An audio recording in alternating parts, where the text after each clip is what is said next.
Hello guys, welcome to our channel Bikopedia. मैं हूं आपका दोस्त और होस्ट अमन। दोस्तों, जैसे कि आज आप देख पा रहे हो, मेरे जस्ट पीछे यहाँ पे खड़ी है होंडा हाइनेस CB350, जो कि सर लेकर आए हैं डायरेक्ट यूपी से। जैसे कि आप इसका नंबर भी यहाँ पे चेक कर सकते हैं, यूपी रजिस्टर्ड गाड़ी है।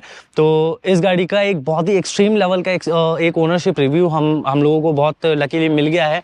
तो वही एक्सपीरियंस हम लोग आप लोगों से यहाँ पे शेयर करने वाले हैं। तो बिना टाइम वेस्ट करिए, चलिए स्टार्ट करते हैं इस वीडियो को।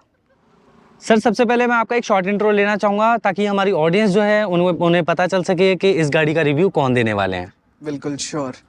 मेरा नाम ऋषु द्विवेदी है और मैं यहाँ जयपुर में जो है सांगानेर में रहता हूँ और यहाँ पे जो है एक एटेक कंपनी, उसमें मैं डिलीवरी हेड हूँ। ओके, तो सर आपने यही बाइक क्यों परचेज की? आपके पास इसी सेगमेंट में बहुत सारे ऑप्शंस थे, आपको भी पता है। या ये बाइक लेने के पीछे रीज़न क्या था कि जिस टाइम पे मैं गया, आपका जो 3 बाइक्स मेरे जो है इस पे थी शॉर्टलिस्ट पे।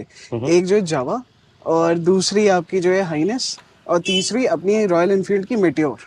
ओके। ठीक है, मैंने तीनों की टेस्ट राइड ली थी।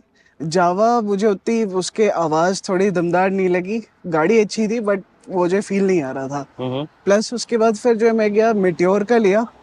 मेटियोर ऑलमोस्ट मैंने फाइनल कर दी थी, बट द प्रॉब्लम वाज कि उसके डिलीवरी पीरियड जो है वो बहुत ज़्यादा था, करीब 3 महीने का वेटिंग पीरियड था। तो मैं कहा कि छोड़ो। और फिर उसके बाद इसका जब टेस्ट राइड लिया, जो ओवरऑल एक्सपीरियंस कंपेयर किया, तो एट पार क्या मेरे को जावा से तो मच बेटर लगी, और इनफील्ड के ऑलमोस्ट इक्वल।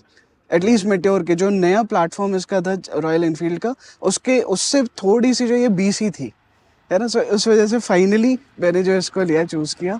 और एक और रीज़न था कि इसका कलर। अब जैसे यूजुअली आप जितनी भी बाइक्स देखोगे, वो या तो ब्लैक आती हैं, रेड आती हैं, है ना। ये थोड़ा सा जो है लीक से हट के कलर था कि ब्लू और वाइट। तो मैं कहा यार इसको फाइनल करते हैं, ये ले ली मैंने। कलर के आपने कोई एडिशनल चार्जेस दिए थे? क्योंकि इसमें और भी कलर्स आते हैं, तो ये भी एक मिथ है, तो वो मैं आपसे क्लियर करना चाहता हूँ। कलर के और कोई चार्जेस थे सर? नहीं, कलर के कोई चार्जेस नहीं थे। हाँ, इसमें 2 तरह की जो है बाइक्स आती है आपकी, एक जो है सिंगल टोन और डुअल टोन। तो डुअल टोन का जो है थोड़ा सा प्राइस ज़्यादा था, लेकिन डुअल टोन में आप कोई दूसरा भी कलर लेते तो एज सच उसमें कोई प्राइस का डिस्टिंक्शन नहीं था कि ब्लू का अलग और जो है ग्रे का अलग, ऐसा कुछ नहीं था। सिंगल टोन और डुअल टोन का बस वही डिफरेंस था। ठीक है, ये वाली बाइक ड्यूअल टोन में है, राइट? जी। ठीक है, तो ये कलर वाइज आपको पसंद आई? टेस्ट राइड में आपने जो है टेस्ट राइड में भी आपका एक्सपीरियंस अच्छा रहा? ठीक है। और प्लस साथ में ये डुअल टोन में कुछ फीचर्स और दिए थे इन लोगों ने, जो सिंगल टोन में मिसिंग थे। कि लाइक जो ये यहाँ से जो आपको कंट्रोल्स यहाँ पे इस पे जो हैंडल बार पे दे दिए थे कि लाइक सनक अगर आप ब्लूटूथ कनेक्ट किए हो तो आप यहीं से जो है बिना जो है आप अपनी जो है उसको छोड़े जो है आप यहाँ से कंट्रोल कर सकते हो। तो अब लॉन्ग राइड्स के लिए मेरा था प्रेफर, तो मैं कहा कि ये जो है प्लस एडेड बोनस फीचर मिल जा रहा, तो ले ली मैंने ये। क्या बात है, बोनस फीचर मिल गया है आपको यहाँ पे। या। ठीक है, तो इसके अलावा सर, जैसे कि मैं यहाँ पे एक LED लाइट का सेटअप यहाँ पे मुझे दिख रहा है, हाँ जी। तो वो भी मैं आपसे एक बार कंफर्म कर लेना चाहता हूँ। तो जैसे कि ये जो LED लाइट्स है, अभी जैसे और भी गाड़ियाँ जितनी भी आ रही है, तो उनमें कुछ में है ये फीचर, कुछ में नहीं है, तो वो मैं आपसे कंफर्म करना चाहता हूँ, इसका एक्सपीरियंस कैसा है? So as we were talking about कि जो इसकी जो लाइट्स का एक्सपीरियंस है, अगर आप जो है सपोज हाईवे पे चल रहे हो, लाइट्स आपके आसपास में नहीं है कहीं भी, हाईवे पे यूजुअली जैसे नहीं रहती हैं, तो इसका थ्रो मुझे थोड़ा सा कम लगता है ना। और लाइक जैसे अगर सामने से सपोज कोई ट्रक आ रही है या आपके बगल से कोई जा रही है, तो उस टाइम पे तो यार दिखता नहीं है उतना अच्छा। ठीक है, लेकिन सिटी राइड के लिए इनफ है। हाईवे के लिए अगर आपको चलना है, स्पेशली अगर नाइट में आपको चलना है, तो वो फ्लड लाइट्स आपको जो है लगवानी पड़ेंगी, जो ऑक्स लाइट्स आती हैं यार, उसके लिए सफिशिएंट नहीं है। But for the city ride और कभी कभी के लिए आप जा रहे हो हाईवे पे, तो चल जाता है। ठीक है, उसके लिए उस हिसाब से सही है। एक सर, जैसे कि अपनी बात हुई थी ऑफ कैमरा, तो एक यूपी नंबर के बारे में मेरा एक सवाल था, तो सर वो थोड़ा बताएं। आपने यूपी नंबर रजिस्टर्ड है ये गाड़ी, तो उसके बारे में बताएं सर। वो स्टोरी काफ़ी मुझे इंटरेस्टिंग लग रही थी, इसलिए। यूपी रजिस्टर्ड क्या, अब जैसे लॉकडाउन का टाइम था, है ना, और जो जस्ट आपका जो खुलने वाला था उस टाइम पे, मार्च एंड या अप्रैल था। ठीक है, और उसी टाइम पे बर्थडे भी आ रहा था मेरा। और तो ये था कि ये भी था मुझे कि जुलाई में यहाँ पे राजस्थान शिफ्ट होना था बनारस से। सो अब लेकिन ये था कि भाई अब लॉकडाउन खुल रहा है इतने दिनों के बाद, तो गाड़ी तो चाहिए, है ना। अब जो हमारी पहली पुरानी गाड़ी थी अपाचे, उससे हम कहीं इतनी लंबी राइड तो करने वाले नहीं है। तो इसलिए मैं कहा वहीं पे खरीदो, तुरंत रजिस्टर कराओ और निकलो राइड पे। सही है। सो इसीलिए जो वहाँ पे रजिस्टर्ड है ये मेरे होम टाउन में।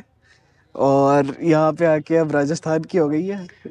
तो आप मतलब इस गाड़ी को खुद चला के लेकर आए हैं बनारस जी, से। जी। अप्रॉक्सीमेट कितने किलोमीटर की जर्नी थी सर? ऑलमोस्ट वो अप्रॉक्स आप कह सकते हो 950 के अराउंड थी, 950। 940-950 के बीच में।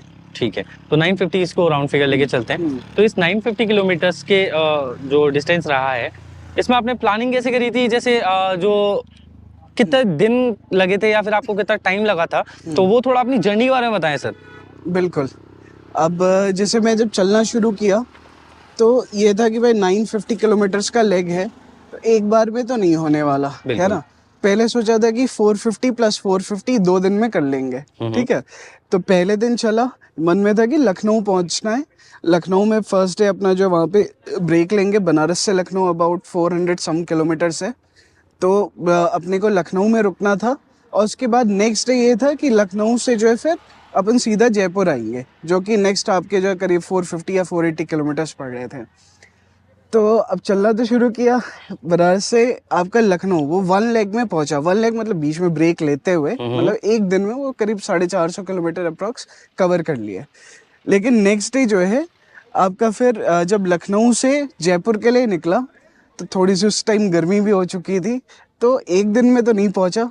लखनऊ से I went to Agra, then फिर आगरा में स्टे किया, फिर आगरा से नेक्स्ट डे जो है फिर अगले हाफ डे में अपन जयपुर आए। क्या स्पीड आपने यूज़ की होगी इस गाड़ी के लिए? इस गाड़ी की ऐसे अगर जो नॉर्मल हाईवेज हैं उस पे 70-80, और आगरा एक्सप्रेसवे था उस पे आपका जो है 110-120। Sir but it's not safe seriously.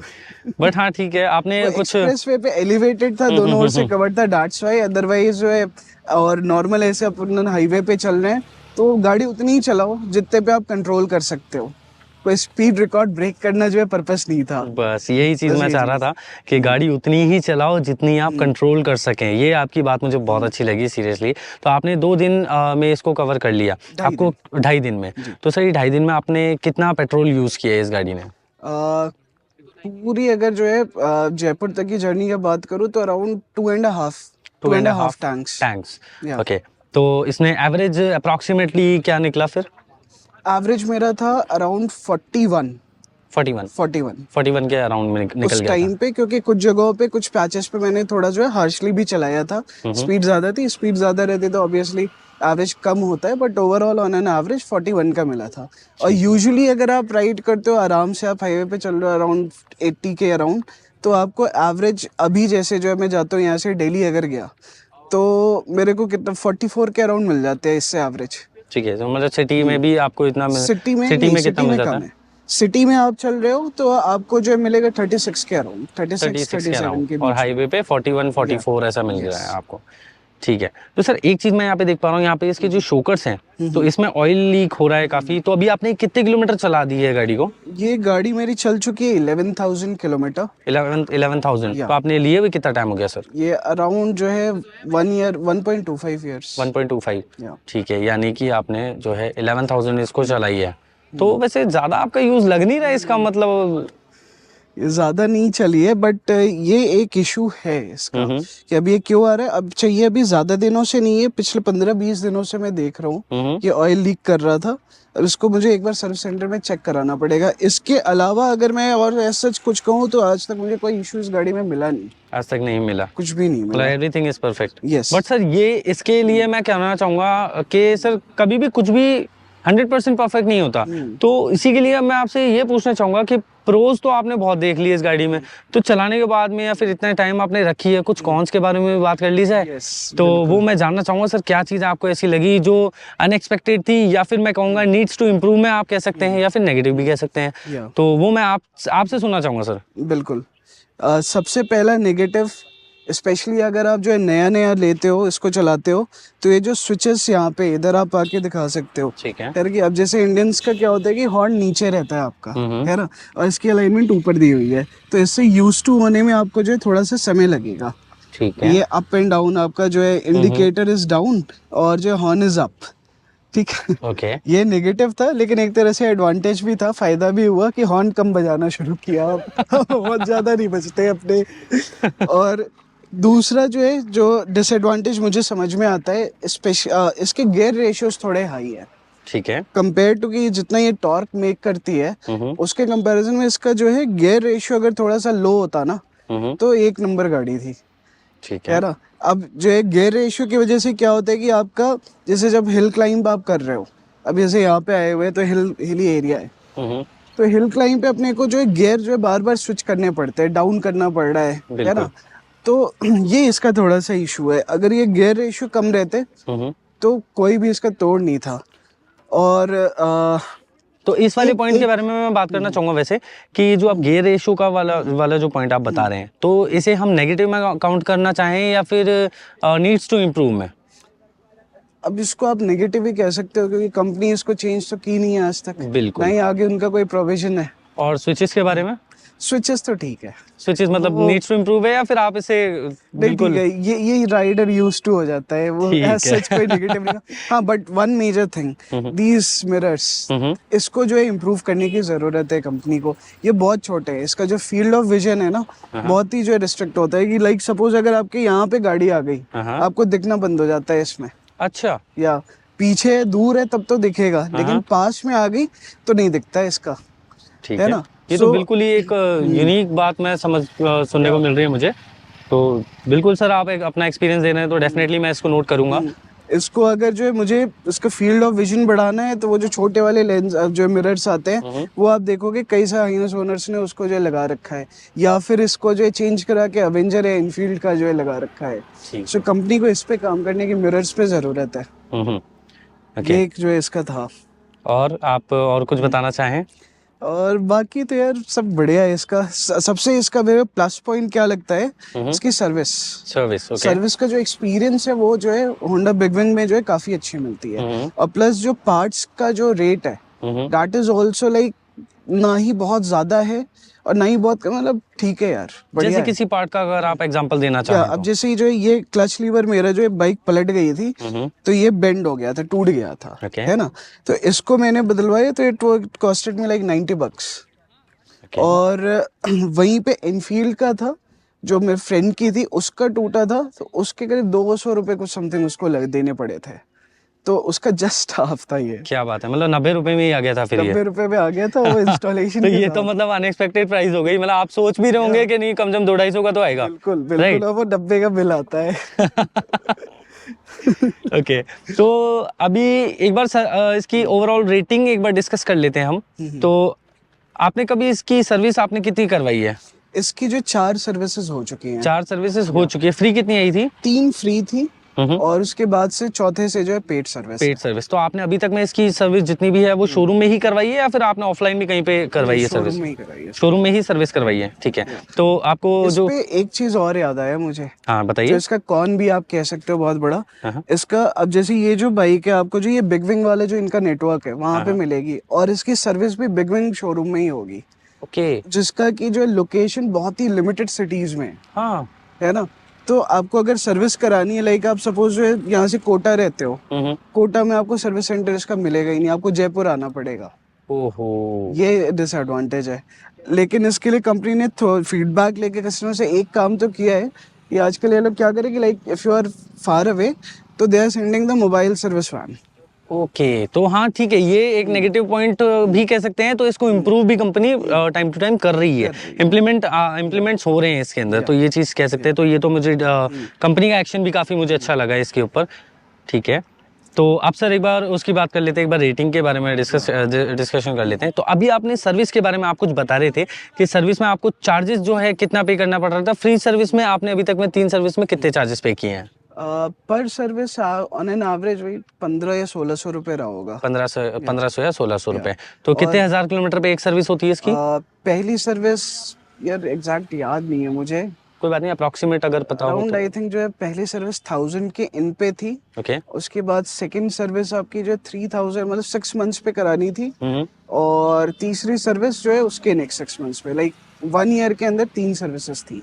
ठीक है, तो ये किलोमीटर्स वाइज अपन कैलकुलेट करें तो कितने किलोमीटर पे आ रही है सर्विस? किलोमीटर आपका 1000 और उसके बाद 6000 था और 10000 था। ठीक है, मतलब 5000 6000 इतना बस आ रहा है इसमें। these figures correctly मेरे को ड्यूरेशन याद है कि इतने इतने मंथ्स पे कराना था, मुझे किलोमीटर से एग्जैक्टली नहीं कोई प्रॉब्लम नहीं है। तो जो आपने फ्री सर्विस करवाई है उसके अंदर आपने चार्जेस पे किए हैं 1000 to 1500, अराउंड 14 to 1600 14 to 1600। और जो अभी आपने लास्ट पेड सर्विस करवाई है उसमें कितने रुपए आपके खर्च हुए? 2200 रुपए लगा था। 2200 रुपए। तो सर ये इतना डिफरेंस कैसे आया, वो थोड़ा सा बाइफरकेट या करें। वो सर्विस चार्ज इनके 750 इन लोगों ने जोड़े थे। ओके, वो जोड़ दिया है इन्होंने। सर्विस का 750 जोड़ा था। ठीक है, कोई एडिशनली पार्ट का कोई चार्जेस ऐसा कुछ लगाया हो तो? खाली जो है ये मेरे ऑयल चेंजेस हुए थे, तो ऑयल का लगा था, और जो एयर फिल्टर, और जो है क्या किया था, और भी कुछ एक दो पार्ट्स और उन लोगों ने लगाए थे छोटे मोटे। हाँ, ये क्लच लीवर भी। ओके ठीक है, इसके 100 रुपए मैं काट सकता हूँ इसका मतलब, क्योंकि आपकी वजह से लगे हैं ठीक है, तो ये कुछ चार्जेस आपके लगे थे। तो अब एक बार डायरेक्टली हम लोग रेटिंग डिस्कस करेंगे। बाइक को आप 0 से 5 स्टार में कितनी रेटिंग देना चाहेंगे? 0 से 5 स्टार में अगर कहूँ तो मैं 4 रखूंगा इसे। 4? या ओके। और मतलब 1 स्टार मैं उन्हीं कॉन्स का काटना चाहूँ जो आपने बताए हैं। एक कौन उसके लिए, और उसमें भी स्पेसिफिकली सबसे ज्यादा जो ये गियर रेशियो का जो है। बिल्कुल। अगर आप प्लेन पे चल रहे हो, फ्लैट पे चल रहे हो, तो गाड़ी में कोई दिक्कत नहीं है, लेकिन इंक्लाइन आते ही थोड़ा सा वो जो है अप डाउन करते होने लग जाता है। ठीक है, सर्विस के बारे में आपके क्या फीडबैक है? 0 से 5 स्टार में आप क्या रेटिंग देना चाहेंगे? अगर सर्विस सेंटर आपके आसपास में अवेलेबल है तो आपको कस्टमर एक्सपीरियंस वहाँ पे सर्विस सेंटर का जो 5 स्टार मिलेगा। ठीक है, उसमें और अभी कितना है? अभी कितना है? अभी मेरा तो जिस सिटी में हूँ, मुझे तो 5 स्टार ही है। ठीक है, नहीं अगर मान लीजिए अब आपके तो पहले नियर बाई नहीं था ना, तब आपका कैसे एक्सपीरियंस आ रहा था? तभी था आपके नियर बाई? वो वाराणसी में भी इसका था। ठीक है। अभी उससे जो है कभी, हाँ, लेकिन कुछ एक लोगों से बात की थी मैंने, सर्विस सेंटर पे वो लोग आए हुए थे, पर्सन थे, वो कोटा से आए थे। सो उनका एक्सपीरियंस था कि लोगों ने भेजा तो था गाड़ी जो है, मतलब मोबाइल सर्विस वैन भेजी थी, तो वो बेसिक सर्विसेज तो उन लोगों ने कर दी। अब लाइक जो है, लेकिन कुछ पार्ट्स जो है, लाइक सपोज आपका जो है उनका क्या था, ये हैंडल जो है टेढ़ा हो गया था, उनको जो टक्कर उनकी गाड़ी की हो गई थी, तो वो हैंडल वगैरह जो उनके पास वो मोबाइल सर्विस वैन में अवेलेबल नहीं थे, तो उनको टो करके यहाँ पे फिर लाना पड़ा था। ओके। सो ये पार्ट्स की अवेलेबिलिटी कह सकते हो आप, कि अगर दूर रहते हो तो वो शायद उतने आसानी से ना मिल पाए। अच्छा सर, सर्विस से रिलेटेड ना एक क्वेश्चन मेरे माइंड में आ रहा है कि अगर मान लीजिए आपने जो बिग विंग से आपने बाइक परचेस कर ली, और अगर आपने बाहर कहीं सर्विस करवा ली, लेट सपोज आपने कहीं या फिर किसी एक्स कस्टमर ने किसी अदर जगह पे ऑफलाइन कहीं पे भी जाके कोई आसपास कोई नियर बाई मैकेनिक हो, वहां से अगर उसने सर्विस करवा ली और कंपनी के रिकॉर्ड में वो सर्विस काउंट नहीं हुई, तब उस सिचुएशन में कंपनी क्या करती है? मतलब कुछ ऐसा गाइडलाइंस में कुछ तो होगा? उसका ऐसा कुछ देखा नहीं मैंने। नहीं, क्योंकि आपने पूछा तो होगा कि भाई अगर मान लो मेरे पास सर्विस नहीं हो पा रही है और मेरे तो पड़ोस में मैकेनिक है, लेट्स सपोज मेरे तो पास में मैकेनिक है, जैसे छोटे मोटे के लिए लाइक चेन लूप कराना है। नहीं, प्रॉपर सर्विस, क्योंकि वो रिकॉर्ड से हटने वाली बात हो गई है, इसीलिए। नहीं, इसके बारे में आइडिया नहीं, उसका आइडिया नहीं है। चलो कोई बात नहीं, सॉरी। एनीथिंग सर, अगर आप कोई मैसेज हमारी ऑडियंस को इस बाइक के बारे में देना चाहें तो?